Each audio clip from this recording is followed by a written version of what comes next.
Bonjour à tous, nous c'est Arthur, Clarisse, Chloé et Valentin et on va vous présenter notre TPE sur la télé-réalité.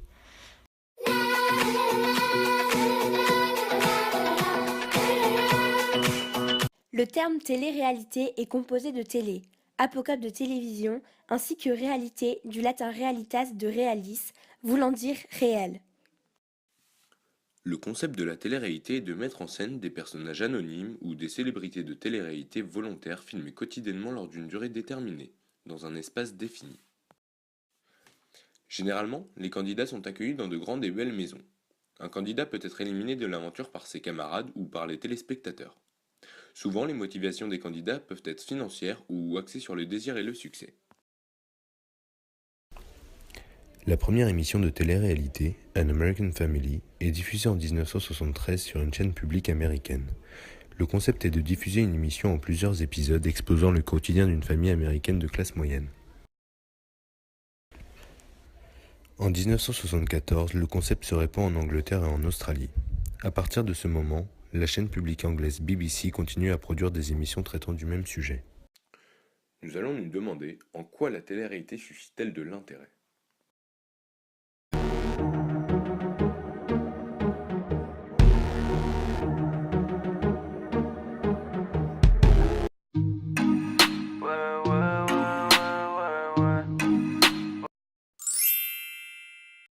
En regardant une télé-réalité, les spectateurs font preuve de voyeurisme.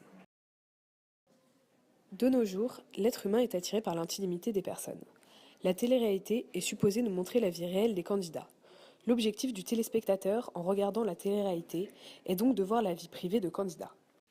Malgré le large panel de concepts d'émissions, elles ont tout un point commun.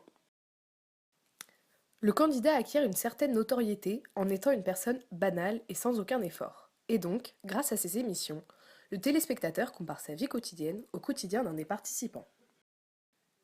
Ainsi, pour offrir cette identification aux téléspectateurs, plusieurs candidats lui sont proposés. Des candidats de différents caractères, de différentes origines, de différents milieux sociaux, etc. Il y a une volonté de représenter la population la plus large possible. L'allégorie de la caverne est une allégorie exposée par le philosophe Platon. Elle met en scène des hommes enchaînés et immobilisés dans une demeure souterraine qui tournent le dos à l'entrée et ne voient que leurs ombres et celles projetées d'objets au loin derrière eux.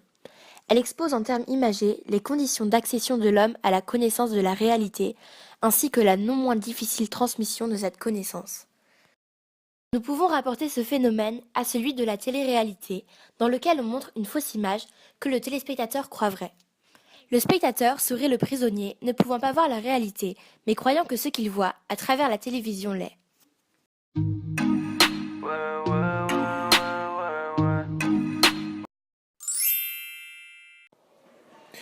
Les candidats de télé-réalité sont sélectionnés à l'issue de casting. Généralement, ce sont des candidats anonymes qui interviennent dans ce genre d'émission. De ce fait, le spectateur peut mieux s'identifier à ce dernier que si c'était un acteur professionnel.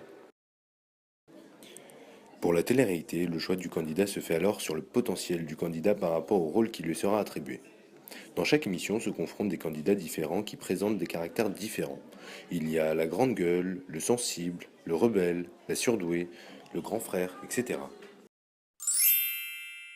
Le Conseil supérieur de l'audiovisuel CSA est l'autorité française de régulation de l'audiovisuel, télévision et radio seulement.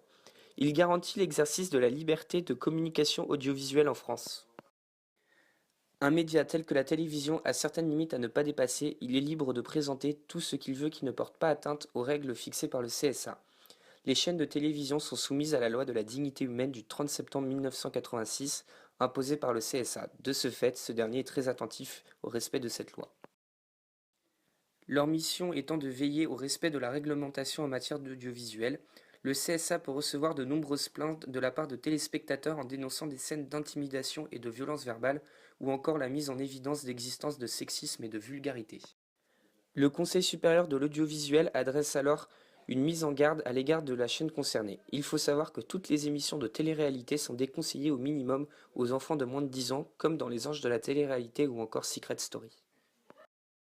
Created using Powtoon.